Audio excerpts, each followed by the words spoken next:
اعوذ باللہ من الشیطان الرجیم، بسم اللہ الرحمن الرحیم۔ السلام علیکم ورحمۃ اللہ۔ ناظرین، آپ دیکھ رہے ہیں آئی ڈی ٹی وی، اور میں آج آپ کے سامنے شیخ سعدی رحمۃ اللہ تعالیٰ علیہ کی چند حکایات پیش کرنے کی کوشش کرتا ہوں۔ اللہ رب العزت ہمیں بزرگان دین کی محبت عطا فرمائے۔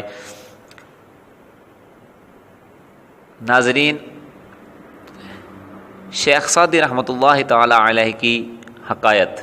قیمتی موتی۔ بارش کا ننھا قطرہ بادل سے ٹپکا۔ جب اس نے سمندر کی چوڑائی دیکھی تو شرمندہ ہوا اور دل میں کہا کہ سمندر کے سامنے میری حیثیت کیا ہے؟ اس کے ہوتے ہوئے تو میں نہ ہونے کے برابر ہوں۔ جب اس نے اپنے آپ کو حقارت سے دیکھا تو ایک سیپی یعنی صدف نے اسے اپنے منہ میں لے لیا اور دل و جان سے اس کی پرورش کی۔ تھوڑے ہی دنوں میں یہ قطرہ ایک قیمتی موتی بن گیا اور بادشاہ کے تاج کی زینت بنا۔ اور اسی طرح غزہ ارشی بابکان یعنی ایران کا ایک بادشاہ، اس نے ایک حکیم سے پوچھا انسان کو دن بھر میں کتنی خوراک کھانی چاہیے؟ حکیم نے کہا 1.5 پاؤ۔ بادشاہ نے کہا اتنی سی مقدار بلا کیا طاقت دے گی؟ حکیم نے کہا جہاں پناہ، انسان کی صحت کے لیے اسی قدر کافی ہے۔ جو شخص اس سے زیادہ کھاتا ہے وہ غذا کا بوجھ اٹھاتا ہے۔ اسی طرح ایک پارسا اور گویا۔ ایک بدھ مست گویا رات کے وقت بغل میں بربت لیے جا رہا تھا۔ راستے میں پارسا ملا۔ گویے نے عالم مستی میں بربت اس کے سر پر دے ماری۔ بربت ٹوٹ گئی اور پارسا کے سر سے خون بہنے لگا، لیکن وہ خاموشی سے چلا گیا۔ صبح ہوئی تو اس سنگ دل گویے کے پاس کچھ روپے لے گیا اور کہا کہ میرے بھائی، گزشتہ شب تو مغرور اور مست تھا، اسی لیے تیری بربت ٹوٹی اور میرا سر ٹوٹا۔ میرے سر کا زخم خود ہی ٹھیک ہو جائے گا، البتہ تیری بربت کی مرمت پر روپیہ خرچ ہوگا، لہذا یہ حقیر سا نذرانہ لایا ہوں کہ اپنی بربت ٹھیک کرا لو۔ اسی طرح رسوائی۔ ایک شخص حضرت داؤد طائی رحمۃ اللہ تعالیٰ علیہ کی خدمت میں حاضر ہوا اور کہا کہ میں فلاں صوفی کو دیکھ کر آ رہا ہوں کہ شراب پی کر مدہوش پڑا ہے۔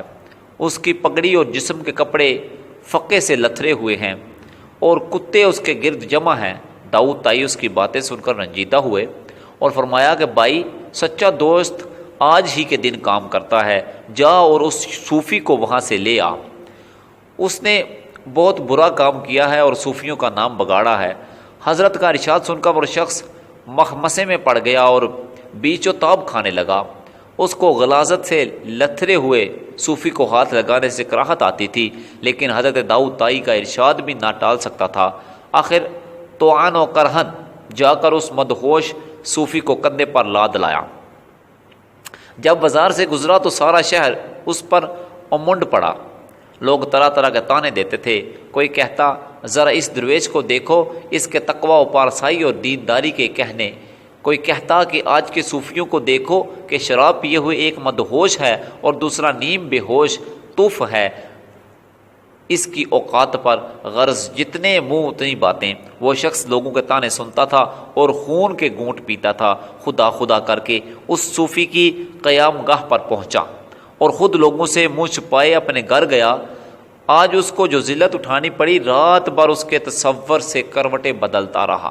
دوسرے دن حضرت داؤد کی خدمت میں حاضر ہوا تو انہوں نے ہنس کر فرمایا گلی کوچوں میں بائی کی آبرو ریزی نہ کر، ورنہ زمانہ شہر میں تیری آبرو ریزی کرے گا۔ دیکھا ناظرین کہ کیسی حکایت ہے، کیسی سبق آموز بات ہے کہ اگر تو دوسرے بھائی کی ذلت کو پسند کرے گا تو اللہ رب العزت جل جلالہ تیرے اوپر ذلت کو مسلط فرما دے گا۔ اس لیے اے سننے والے، اس بات پہ غور کر کہ اگر تو کسی کی ذلت کو پسند کرتا ہے تو اگر وہی ذلت تیرے اوپر ڈال دی جائے تو پھر تیرے ساتھ کیا گزرے گی۔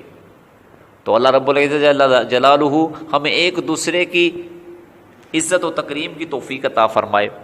اسی طرح ایک اور حکایت ہے جی، چند غریب کسی بنیے کے قرض دار ہو گئے تھے۔ بنیا تقاضے پر تقاضا کرتا اور ساتھ ہی سخت و سخت بھی سنا دیتا، مگر غریب برداشت کرنے کے سوا اور کیا کر سکتے تھے۔ ایک دانا نے واقعہ سے واقف ہو کر فرمایا، نفس کو کھانے کے وعدہ پر ٹالنا بنیے کو روپوں کے وعدہ پر ٹالنے سے زیادہ آسان ہے۔